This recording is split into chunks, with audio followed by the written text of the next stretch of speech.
माझे नाव भारती आहे. 16 वर्षांचे वय नेहमीच कमी मानले जाते, पण माझ्यासाठी ते वय खूप महत्त्वाचे ठरले होते. कारण या वयात मी असा अनुभव मिळवला होता जो साधारणतः लोकांना 30 वर्षांच्या वयात मिळतो.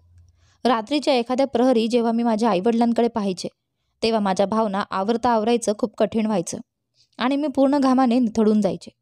उरलेली रात्र माझ्यासाठी एक परीक्षा बनायची. कदाचित यामुळेच 16 वर्षांच्या वयात माझे मन पूर्णपणे उद्ध्वस्त झाले होते. माझ्या मनात असे विचार यायचे जे एका तरुण मुलीला येणे योग्य नव्हते. आमचं घर एका खोलीचं होतं, जिथे माझे आईवडील आणि माझ्या 2 लहान बहिणी राहायच्या. आईवडिलांसाठी एक चारपाई होती आणि माझ्या बहिणी माझ्यापेक्षा सुमारे 6 वर्षांनी लहान होत्या. त्यामुळे त्यांना अशा गोष्टी समजत नव्हत्या, ज्या मला उमगल्या होत्या. मध्यरात्री जेव्हा मी माझ्या आईवडिलांच्या गोष्टी ऐकायचे, तेव्हा माझे कान गरम व्हायचे आणि लाजेमुळे माझं संपूर्ण शरीर थरथर कापायचे. मी निर्लज्ज बनून त्यांच्या गोष्टी ऐकायचे आणि मला असं वाटायचं की मी उठून जाऊन त्यांना सांगावं की मी जागी आहे, पण माझ्यात एवढी हिंमत नव्हती की मी माझ्या आईवडिलांसमोर अशा प्रकारच्या गोष्टी बोलू शकू. मी माझे डोळे मिटून घ्यायचे, कधीकधी लपून बघायचे आणि माझ्या भावनांना पूर येत असे. माझं मन म्हणायचं की मी उठून त्यांना थांबावं आणि सांगावं की तुम्ही हे बंद करा.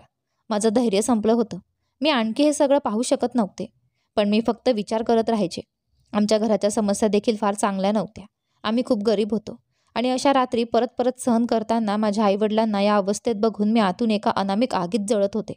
माझं मन सतत म्हणत होतं की मला असा माणूस मिळावा ज्याचा हात धरून मी या घरापासून दूर जाऊ शकेल आणि माझ्या सगळ्या इच्छा पूर्ण करू शकेल. पण हे शक्य नव्हतं, कारण माझ्या आयुष्यात असा कोणीही नव्हता. एक दिवस मी ठरवलं की मी घराबाहेर पडेन आणि माझ्या नशिबाला बदलण्याचा प्रयत्न करेन. जीवनसाथीच्या शोधात मी त्या घुसमटलेल्या खोलीतून माझे जीवन मुक्त करेन. मी असं तडफडत आयुष्य घालवू शकत नव्हते.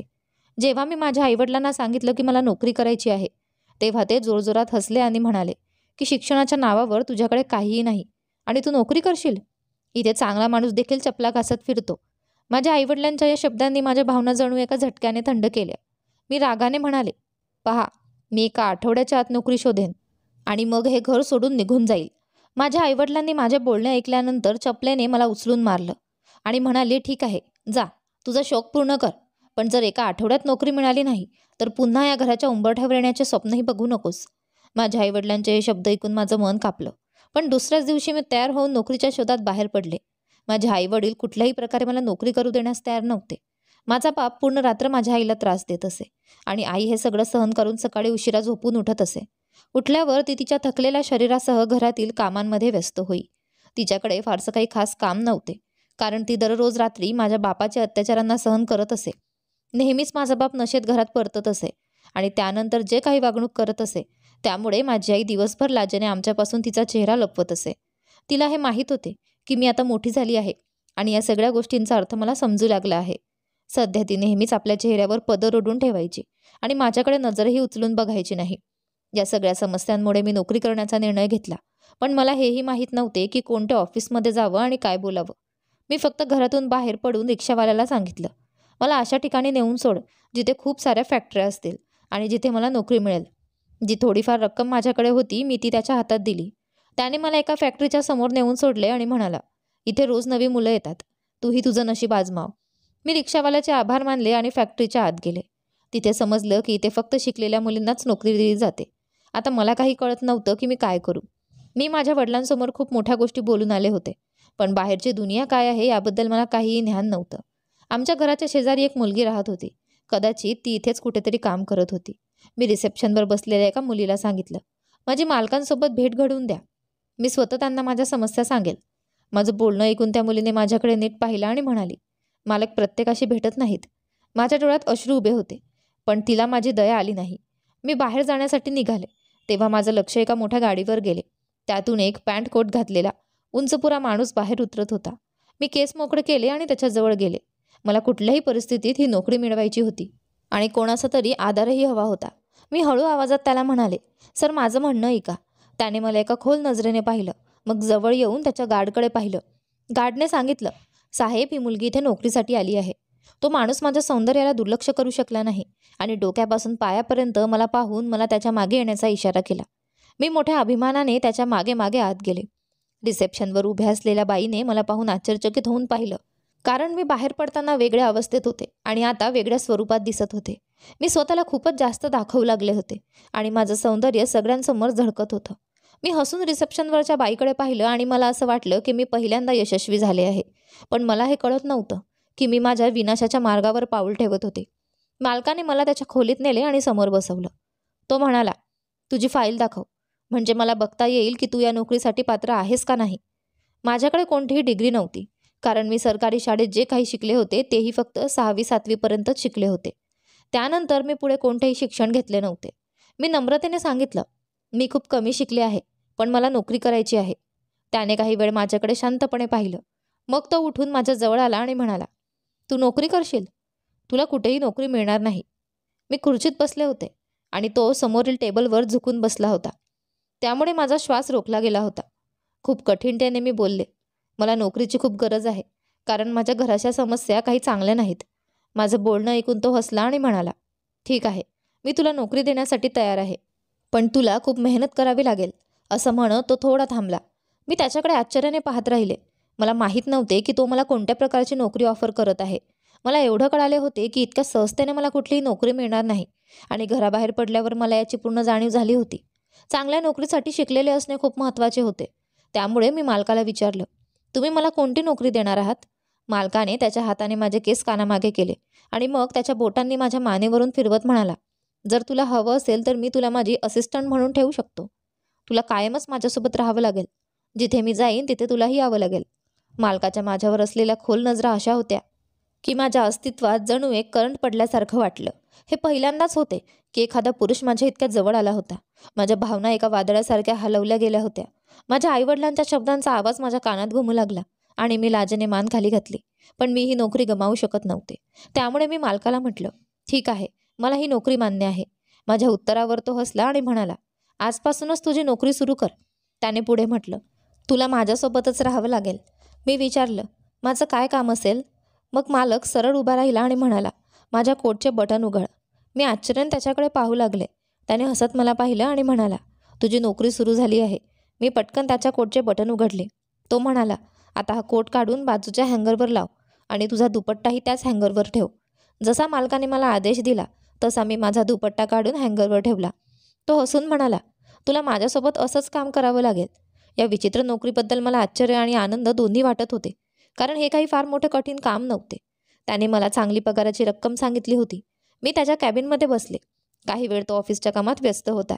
मग अचानक म्हणाला, माझं आजचं काम संपलं आहे. मी घरी जात आहे. तूही घरी जा आणि उद्या सकाळी परत ये. जेव्हा मी घड्याळाकडे पाहिले तेव्हा दुपारचे फक्त 1 वाजले होते. इतक्या लवकर माझी सुटी झाली याचा मला आनंद झाला. आपलं रूप ठीक करून मी थेट घरी परत गेले. घरी पोहोचल्यावर जेव्हा मी माझ्या वडिलांना नोकरीबद्दल सांगितलं तेव्हा त्यांना विश्वासच बसत नव्हता. ते म्हणाले, तू खोटं बोलत आहेस.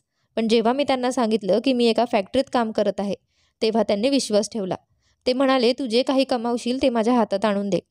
त्यांच्या या शब्दांनी मला खूप राग आला, पण त्यावेळी मी काहीही बोलले नाही, कारण माझ्या मनात हे ठाम झाले होते की मला नोकरीच्या मदतीने माझे नशीब बदलायचे आहे. जेव्हा माझ्या वडिलांना माझ्या नोकरीवर विश्वास बसला तेव्हा तेही खूप आनंदी झाले.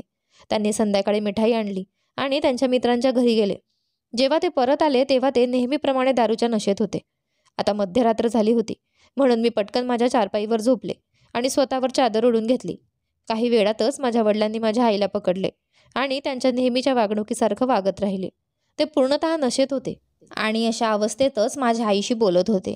मी माझ्या डोळ्यांवर झाकण ठेवली, पण माझ्या आईचा आवाज हळूहळू माझ्या कानात येत होता. ती नेहमीप्रमाणे माझ्या वडिलांपासून वाचण्याचा प्रयत्न करत होती आणि त्यांना थांबवण्याची विनंती करत होती. माझी आई कायमच त्यांच्या अत्याचारांना सहन करत होती. प्रत्येक रात्री असंच घडत असे आणि मी हे पाहून आतूनच जळत राहायचे. पुढच्या दिवशी जेव्हा मी फॅक्टरीत पोहोचले तेव्हा थोड्याच वेळात मालक आले. ते खूप अस्वस्थ वाटत होते. त्यांनी सांगितलं की आज आपल्याला शहराबाहेर जावं लागेल, जिथे आपली नवीन फॅक्टरी उभारली जात आहे. मला त्यांच्यासोबत यावं लागणार होतं. मालकांच्या या गोष्टीवर मला खूप टेन्शन आले, कारण मी कधीच शहराबाहेर प्रवास केला नव्हता. पण ही माझी नोकरी होती, म्हणून मी स्वतःला सावरलं. मी आधीच माझा दुपट्टा हँगरवर ठेवला होता, कारण मला माहीत होते की मला ही नोकरी माझ्या सौंदर्यामुळेच मिळाली आहे. अशा परिस्थितीत माझं सौंदर्य अधिकच उठून दिसत होते. मी आरशात एक नजर टाकली आणि मालकांच्या मागे मागे बाहेर पडले. पण त्याआधी रिसेप्शनवर बसलेल्या मुलीने मला हळू आवाजात थांबवलं. जेव्हा मी तिच्याजवळ पोहोचले तेव्हा तिने सांगितलं, मी तुला सल्ला देत आहे, ही नोकरी सोडून दे. तिच्या या गोष्टीवर मला खूप राग आला. ती स्वतः आरामात बसून तिच्या नोकरीचा आनंद घेत होती आणि माझी नोकरी मोडायचा प्रयत्न करत होती. मी तिच्याकडे द्वेषाने पाहिलं आणि तिथून निघून गेले. मालक गाडीत माझी वाट बघत बसले होते. नंतर गाडी निघाली आणि थोड्या वेळातच आपण त्या जागी पोहोचलो जिथे नवीन फॅक्टरी उभारली जात होती.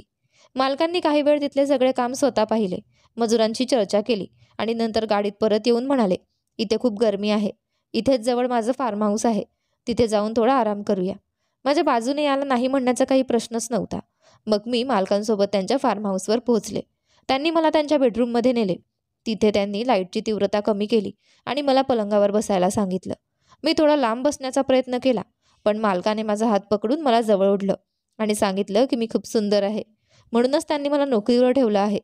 त्यांचे माझ्या जवळ असणे, माझ्या शरीरावर त्यांच्या नजरा आणि त्यांच्या भावना स्पष्ट होत्या की ते माझ्याशी लग्न करू इच्छित आहेत. मात्र त्यांनी एक अट ठेवली की या लग्नाबद्दल मी कोणालाही सांगू नये. मालक म्हणाले की आपल्या वयातील मोठ्या अंतरामुळे लोक बोलतील, पण त्यांना खरंच माझ्याशी प्रेम झाले होते. त्यांच्या या शब्दांनी मी आनंदाने भारावून गेले, कारण मलाही बऱ्याच वर्षांपासून अशा भावना होत्या.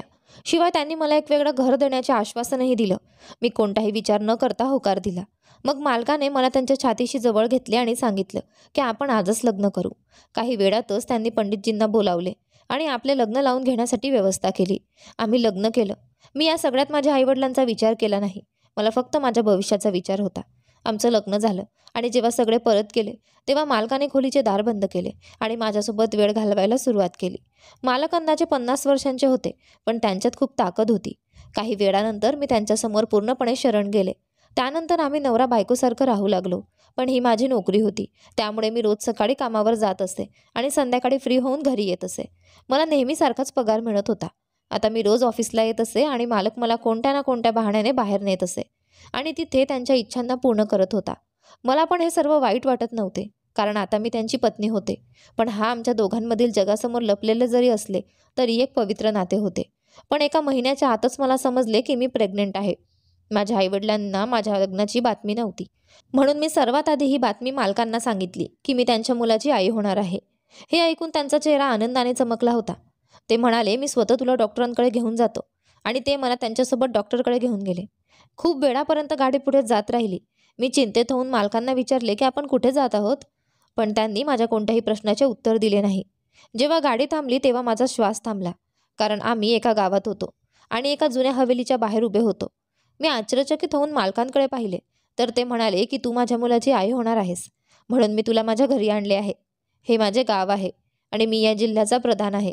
इथे शहरात माझ्या खूप फॅक्टऱ्या आहेत आणि आता तू माझ्या वंशाला जन्म घालणार आहेस, म्हणून तुला इथे या हवेलीत राहावे लागेल. मालकांचे बोलणे ऐकून मी घाबरून गेले, कारण मी माझ्या आईवडिलांना याबाबत काहीही सांगितले नव्हते आणि मालक मला अचानकच इथे घेऊन आले होते. तसेच आम्ही दोघं हवेलीच्या आत गेलो तेव्हा 3 वयस्कर बायका हात बांधून मालकांच्या जवळ आल्या आणि म्हणाल्या की जर तुम्ही येणार होते तर आम्हाला बातमी दिली असती. आम्ही तुमच्या येण्याची तयारी केली असती. यामध्ये जी सर्वात मोठी आहे ती माझी आई आहे आणि या 2 माझ्या पत्नी आहेत. मी त्यांचे हे बोलणे ऐकून एकदम हैराण झाले, कारण मी त्यांना कधीच याबाबत काहीही विचारले नव्हते. पण त्यांनी एक वेळेस सांगितले होते की त्यांचे अजून लग्न झालेले नाही आणि खरं तर मला तेव्हा त्यांच्याशी काही घेणेदेणेही नव्हते. पण आज मला खूप वाईटाची जाणीव होत होती. मालकांनी त्या तिघींकडे पाहिले आणि सांगितले की ही माझी पत्नी आहे आणि ही माझ्या मुलाची आई होणार आहे. ही आजपासून या हवेलीत राहील. त्या तिघही आश्चर्यचकित होऊन माझ्याकडे पाहत होत्या. मालक म्हणाले, या दोघांनीही मला अपत्याचे सुख दिले नाही, म्हणून मी तुझ्याशी लग्न केले होते. आता तू माझ्या वंशाला जन्म घालणार आहेस. त्यांची आई आणि 2 पत्नींना पाहून मी घाबरून गेले होते. त्या तिघेही रागात बोलत होत्या की आपल्या घराण्यात लहान जातीच्या मुलीशी लग्न केलेले मान्य नाही. तरी ही एक शहरातील मुलगी, ना तिच्या जातीचा पत्ता नाही आणि नाही तिच्या घराचा पत्ता. तर मग तुम्ही कसे म्हणू शकता की ती या घराण्याचा वारस जन्माला घालणार आहे? मालकांनी उत्तर दिले की मी तिला नेहमीसाठी माझ्यासोबत ठेवणार नाही. ही मूल जन्माला घालेल आणि ते मूल कायम आपल्या हवेलीतच राहील आणि ही मुलगी माझ्यासोबत राहील. याबाबत कुणाला कानोकान खबर व्हायला नको की मी 3रे लग्न केले आहे, नाहीतर या जिल्ह्यात मला पुन्हा वोट मिळणार नाही. तुम्हाला तिघींना या गोष्टींची खास दक्षता घ्यायची आहे आणि या मुलीचीही काळजी घ्यायची आहे. आणि मी या मुलीला संपूर्ण 9 महिन्यांसाठी इथे सोडून जातो आहे. त्यानंतर तिला बाळ झाल्यानंतर मी लगेचच तिला माझ्यासोबत घेऊन जाईल. मुलगा तुमच्या तिघांच्या मांडीत येईल आणि यामुळे कुणालाही याची कानोकान खबर होणार नाही आणि अशा प्रकारे माझ्या घराण्याचा वारस या हवेलीतच मोठा होईल. मालकाचे हे ऐकून माझ्या पायाखालची जमीनच सरकली होती, कारण त्यांच्या सामर्थ्यासमोर मी काहीही बोलण्याची हिंमत करू शकत नव्हते. मात्र मी घाबरत घाबरत एकच गोष्ट सांगितली, सर मी जर तिथे नाही गेले तर माझ्या आईवडिलांवर काय बितेल? मालक म्हणाले, तू तुझ्या घराची चिंता करू नकोस. मी तुझ्या घरात दर महिन्याला पैसे पाठवून देईन. आणि तू आत्ता लगेच तुझ्या आईवडिलांना एक पत्र लिहिणार आहेस, ज्यात तू लिहिणार आहेस की तू तुझ्या कामासाठी दुसऱ्या शहरात आली आहेस आणि तुला इथे 1 वर्ष लागू शकते. मालकासमोर मी काहीही बोलू शकत नव्हते, कारण आता मी पूर्णपणे अडकले होते. ना मी या हवेलीपासून दूर पडू शकत होते, ना या नात्यापासून स्वतःला मुक्त करू शकत होते. आता मी स्वतःलाच दोष देत होते की मी नोकरी करणे हा फार मोठा निर्णय चुकला. माझ्या सावती माझ्यावर खूप जळत होत्या आणि मला नेहमी सुनावत असत. पण आता माझी प्रत्येक प्रकारे काळजी घेतली जात होती, जणू एका कैद्याप्रमाणे. महिन्यातून 1-2 वेळा मालक मला भेटायला येत असत आणि माझी खूप काळजी घेतली जात असे. या दुःखात माझे 9 महिने कसे गेले ते मला कळलेच नाही. जेव्हा मला प्रसूतीच्या वेदना झाल्या तेव्हा मला या हवेलीपासून दुसऱ्या शहरात नेण्यात आले. तिथे माझे बाळ जन्माला आले, पण मी त्या बाळाचे रूपही पाहू शकले नाही. जेव्हा मला शुद्ध आली तेव्हा मी माझ्या शहरात परत आले होते. माझ्यासमोर 3 बेडरूमचा एक फ्लॅट, त्याचे कागदपत्र आणि घटस्फोटाचे कागद ठेवलेले होते. ते पाहून माझे डोकेच फिरले. तिथे एक चिठ्ठी देखील होती.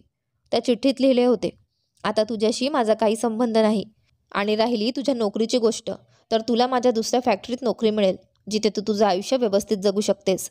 आता मी विचार करत होते की पुढे काय करू. मला माझ्या बाळाची खूप आठवण येत होती. मला हे देखील माहीत नव्हते की मला मुलगा झाला आहे की मुलगी. त्या मालकासमोर माझी स्थिती एका मुंगीसारखी लहान होती, तर त्याची हत्ती इतकी ताकदवान. मी त्या फ्लॅटमध्ये जोरजोराने स्वतःवर दुःख करत रडत होते. मला तर घरी जाण्याचे देखील मनात येत नव्हतं.